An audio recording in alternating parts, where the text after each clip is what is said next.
Project 3, Step 8C, we're going to do actually the continuous fly stitch. I've ended up splitting this video, so we're at video 8, part 2. So welcome back everybody. We are working on a continuous fly stitch. We finished with the fly stitch to show flip-flop detail where the straps would be. And now we're going to do a fly stitch on the fronds of the palm tree. I'm using contrasting thread again so that you can see it, and I probably won't keep it, so you'll probably see it in the next step where I've taken it out and used the more matching thread. Continuous fly stitch really just builds on the stitch that we just learned. So remember, I use this diagram, shoulder, shoulder, belly button, and the only difference is it now looks like that, where we just keep it going. So you see 4 torsos, and you see shoulder, shoulder, belly button, and then in the next stitch, what was a belly button becomes the neck, and you draw a thread and then do shoulder, shoulder, belly button again. And then that becomes the neck, draw a thread, and it just continues. Think about it like a leaf detail. If you look at a leaf, you see veins, and you see a central vein that feeds all the nutrients to the plant, and it goes out to the side branches, and that's basically what we're going to do. It's another reason why this is such an important stitch on leaf detail, on flowers. It's a go-to stitch, and you're going to definitely want to try it and master it. So again, turn it backwards from you. I went from the back to the front, right at the very beginning, basically on the left side of this particular palm frond right here.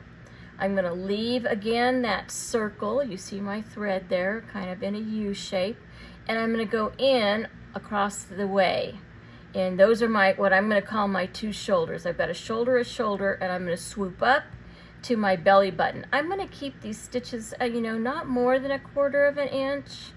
Maybe a scant 1/4 of an inch. I'm going to probably do at least 2 per each frond, maybe 3 if you count the center.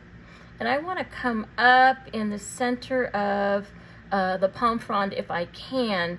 These are pretty skinny pieces, so I want to come up in the center so I know it'll catch it. I bring my needle up through that circle. Sorry, I bumped the camera. And I pull down. So there's my first one. Looks like a tiny V version of the flip-flop detail. But I'm not going to cut the thread, and my straight stitch that locks the V is going to be longer. I'm going to come down, probably again a scant 1/4 of an inch. I'm going to go in the center, and I'm going to go back up almost to the previous shoulders, but actually I want to be equal to, I want to go in at the belly button. I want to come up at a shoulder that's about where the previous belly button was. So I'm up on the left. So do you see how now I have a longer straight detail down the center of that? I'm going to come over to the right, drawing straight, an imaginary line straight across, and go in at that side. And I'm going to come up right at the bottom of that stitch. So I'm going to be at that belly button. I'm going to pull that for my V. I'm going to come into the center of my whole little palm frond right there. And I'm going to look at it and decide, do I add another stitch or do I just call that good enough? I think I'm going to call that good enough. I'm not going to knot or break the thread. I'm going to go to the next one. I'm going to go all the way back out to the left side of the beginning of the palm frond end right there. Come up, draw that little half U, come on the opposite side, swoop up, come through the center of my palm, pull that to get my first V. Now I could go this way, but that would not be cutting it. I got to change my direction and head towards the center. I'm going to go back in a scant 1/4 inch away. It's actually less than that. It's probably, I don't know what that would be. Less than 1/4, that's for sure. I want my thread to come up way back up there where my previous, I want to be on the left side of the shoulder, previous equal to that previous belly button, and come up. You can see it drew my line. I'm going to go straight across and go in, and then I'm going to swoop back up right at the end of that where that belly button was. And that's my second V. I'm just going to lay that thread so I know where to put it, and I'm going to go in at what I'm basically calling the center of the whole palm tree itself. And then I need you to put that on repeat. This is a much shorter palm frond right here, so you may only get 1 stitch done. Come up on the left side, make a U with my thread, go down on the right side, come a scant 1/4 inch away, and come up in the center of the palm. Not quite the center of the palm, but the center of the frond. Get that X thing going on there. And then draw my thread back to the center of the palm itself and go back in. So on these 2 short ones on the top, I'm going to be lucky to get 1 stitch in, it looks like.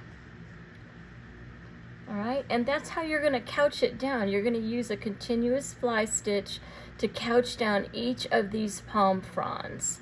I'm going to leave that and just have you do it. Again, I'm going to encourage you to go back to your direction sheet and draw this diagram for the continuous fly stitch so that you will be remembered what to do. You'll be reminded what to do.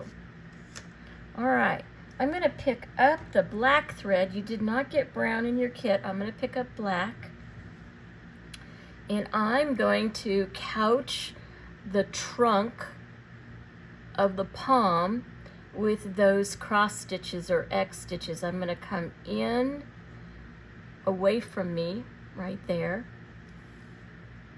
I'm going to draw a diagonal line about 45 degrees. I'm going to go in at that point, and right there I've got just a diagonal line. Now you could certainly couch it with diagonal lines like we did with the pole of the sail in Project 2, but I'm going to go ahead and do an X like we did in Project 1. I think it's a little bit more accurate detail for how a palm would look. I'm going to come across the opposite side of the trunk from where I started. I'm going to again use my thread so I get a real decent looking X there, and that tells me I need to go in with my thread pretty close to that thread line that I just drew as a guide. I ended up right there on the other side, the side away from me. I need to bring my thread up to the surface on the side closest to me, right next to that X portion or that stitch. Again, draw my diagonal line 45 degrees. I know I need to come in here. I'm going to swoop this time. I'm going to come back up where the previous X was. So I've got a full X and a half of one. Again, use my thread to get a real nice looking X right there. And go in. Please use that thread as a guide. It's going to get you way more accurate stitching, especially when you're dealing with things that are straight lines. Again, I'm going to go as an X. Now I'm a little far away. I'm going to go back in and get closer to that previous cross stitch that we did. I'm just too far away. It wasn't going to make a nice diagonal line. That looks good to me. I'm going to go in right there. I'm going to swoop and go back to the previous one on that same side. And then I'm going to finish my X again, and I know I need to go back in over here. So that was basically 3 cross stitches to stitch the detail for the trunk. So you've done continuous fly stitch, and you've couched with 3 X stitches. Maybe you'll get 4, maybe you'll get 2. It'll all be good because it'll hold that down. And I believe that covers what we were going to do in this part 2 of 8. All right, when I come back, I'm going to have redone that in the correct color and get that all down. And we've got just 2 stitches more to learn. We're going to do a chain stitch to show the handle of the truck, and we're going to do some satin stitches on the front and the back of the truck to show the lights. See you then.